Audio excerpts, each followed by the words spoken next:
രണ്ട് വിഭാഗമായിരിക്കുന്നു. പിന്തുണ പിൻവലിച്ചിരിക്കുന്നു കോൺഗ്രസ്. കേരള കോൺഗ്രസ് എങ്ങനെയാണ് ഇതിനെ നോക്കിക്കാണുന്നത്? പിന്തുണ പിൻവലിച്ചു എന്നൊക്കെ പറയുന്നു, പത്രങ്ങളിൽ വന്ന വാർത്തയാണ്. എന്താണ് അതിൻ്റെ സ്ഥിതിഗതികളെന്നൊന്നും നമുക്കറിയില്ല. ഒന്ന്, ഇത് പ്രാദേശികമായ വിഷയമാണ്.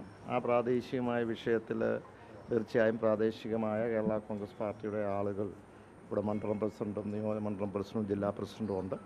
അവരേതൊക്കെയാലും അതുമായി ബന്ധപ്പെട്ടുള്ള തീരുമാനങ്ങൾ എടുക്കും. ഒരു കാര്യം ഞാൻ നേരത്തെ തന്നെ പറഞ്ഞിരുന്നല്ലോ, ഒന്നുള്ളത് ഈ സ്വതന്ത്ര മുന്നണിയായിട്ട് ബന്ധപ്പെട്ട് ഞങ്ങൾ ഒരു നിലപാടും അവരോടൊപ്പം ഇല്ല എന്ന് ആദ്യമേ തന്നെ പറഞ്ഞു. അങ്ങനെയാണെന്നുണ്ടെങ്കിൽ നമുക്ക് നേരത്തെ തന്നെ അവരുമായിട്ട് ചേർന്ന് നിൽക്കാമായിരുന്നു. കാരണം ഏറ്റവും കൂടുതൽ കൗൺസിലർമാരുള്ളതും കേരള കോൺഗ്രസ് പാർട്ടിക്കും LDFനുമാണ്.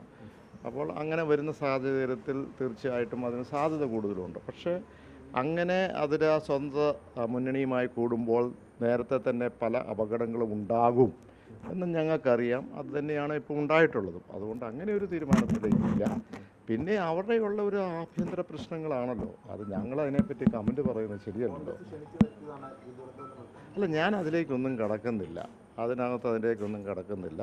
പക്ഷേ ഇങ്ങനെയുള്ള കാര്യങ്ങൾ നടന്നേക്കാം എന്നുള്ളത് ആദ്യമേ തന്നെ ഞങ്ങളുടെ മനസ്സിലൊക്കെ ഉണ്ട്. കാരണം പലപ്പോഴും ഒരു പഴയ ചരിത്രം എടുത്ത് നോക്കും അങ്ങനെയാണ് ഉണ്ടായിട്ടുള്ളത്. അതുകൊണ്ട് തന്നെയാണ് ഒരു ഭരണ പ്രതിസന്ധി ഉണ്ടായിട്ടുണ്ട്. ഒരു ഭരണ പ്രതിസന്ധി നഗരസഭയിലുണ്ട്. ഒരു അവിശ്വാസം അല്ല, അത് ഞാൻ പറഞ്ഞല്ലോ, അതൊക്കെ എന്താണ് വേണ്ടത് എന്നുള്ളത് ഒന്ന് അവരുടെ ആഭ്യന്തര പ്രശ്നമാണ്. ഞാൻ അതിനെപ്പറ്റി ഒരു കമൻറ്റ് പറയുന്നത് ശരിയല്ല. ഞാൻ ഒരിക്കലും അങ്ങനെ പറയാറില്ല. എനിക്ക് വേണമെങ്കിൽ കമൻറ്റ് പറഞ്ഞ് പല രീതിയിലും ഇങ്ങോട്ടും അങ്ങോട്ടുമൊക്കെ കൊണ്ടുപോകാം.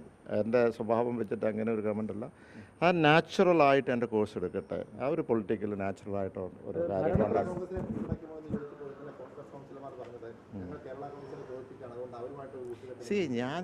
ഞാൻ പറഞ്ഞില്ല, അവരുടെ ആഭ്യന്തര പ്രശ്നമല്ലേ. ഞാൻ അതിനകത്ത് എന്തിനാ കമ്പനി. പിന്നെ ഏത് തരത്തിൽ വേണം തീരുമാനം. ഇവിടെ ഒരു അനാഥമായി പാലാ പോകാൻ പാടില്ല. കഴിഞ്ഞ 6 മാസക്കാലമായിട്ട് നമുക്കറിയാം ആ സ്വതന്ത്ര മുന്നണിയുമായി ബന്ധപ്പെട്ട് അവരെ ചില തീരുമാനങ്ങൾ ഡിക്റ്റേറ്റ് ചെയ്ത് പോവുകയാണ്. പക്ഷേ അത് പാലായുടെ വികസനത്തിന് വളരെ ദോഷകരമായി ബാധിച്ചിട്ടുണ്ട് എന്ന് പൊതുജനം പറയുന്നുണ്ട്. ഏതൊക്കെയാലും വരട്ടെ, അത് ബാക്കിയുള്ള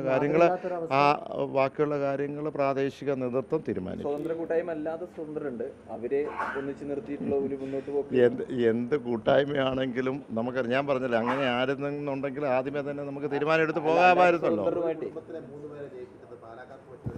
അല്ല, അതൊന്നും ഞാൻ പറയില്ല. കാരണം ജനങ്ങളത് തിരഞ്ഞെടുത്തിരിക്കുന്നല്ല. ഞാൻ അവരെ അപമാനിക്കാനൊന്നും ഞാനില്ല. അവരുടെ തീരുമാനം, അങ്ങനെ തീരുമാനം വന്നു. ഞാൻ നിയമസഭയിൽ പരാജയപ്പെട്ട ആളല്ലേ. ഞാൻ പറഞ്ഞു, ഞാൻ സ്വീകരിക്കുന്നു. ഞാൻ പ്രത്യേകം മാണി സി കാപ്പനെ ഞാൻ അനുമോദിച്ച ആളാണ്. പറഞ്ഞ് മനസ്സിലായി. അത് ജനങ്ങൾ തീരുമാനിക്കുന്ന കാര്യങ്ങളല്ല.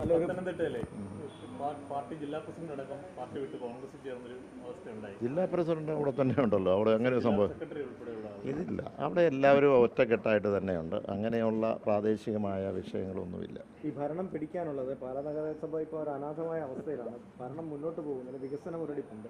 അപ്പോൾ ഈ ഭരണം പിടിക്കാനുള്ള ഏതെങ്കിലും ഒരു നീക്കം, ഏറ്റവും വലിയ കക്ഷി എന്ന നിലയ്ക്ക് അങ്ങനെ ഒരു നീക്കം ഇല്ല. ഞാൻ പറഞ്ഞത് it will take the natural course ഉണ്ടല്ലോ. നാച്ചുറലായിട്ട് എന്താണ് നടക്കുന്നത് പരിശോധിക്കട്ടെ.